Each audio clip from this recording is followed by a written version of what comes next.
सत श्री अकाल जी। मेरी आज की कविता जो है ना, वो हमारी एक भैंस होती थी, उसके बारे में है।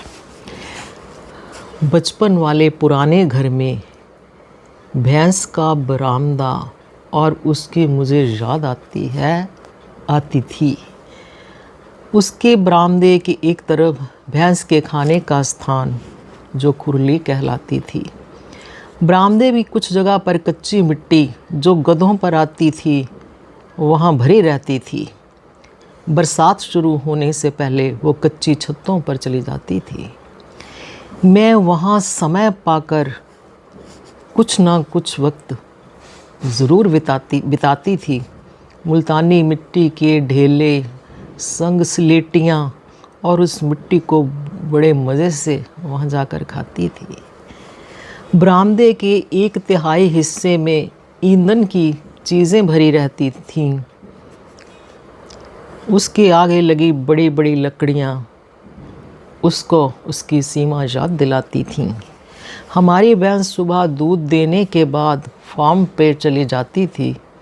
उसके जाने के बाद माँ उसके कमरे और आंगन को खूब लिशकाती थी। समझो एक तरह से दूध ही देने शाम को वो फिर घर आती थी। माँ बीमार हो गई। वो किसी और को हाथ भी लगाने नहीं देती थी। एक बंदा चारे वाला टोकरा उसके मुंह के आगे पकड़े खड़ा होता तो मैं ही धीरे धीरे उसको धोती थी। पंगा तब पड़ा, उसे मेरी पहचान हो गई।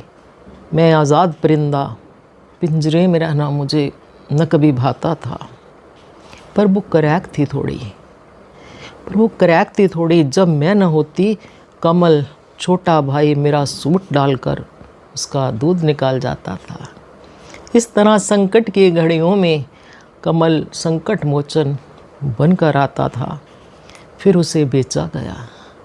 माँ रोई थी, पर मैं दिल में अंदर ही अंदर बहुत मुस्कुराई थी।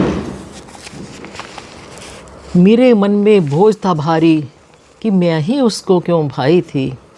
आज लगता है मुझे प्रेम करने लगी थी वो, पर तब ये बात मेरी अकल में नहीं आई थी। थैंक्स।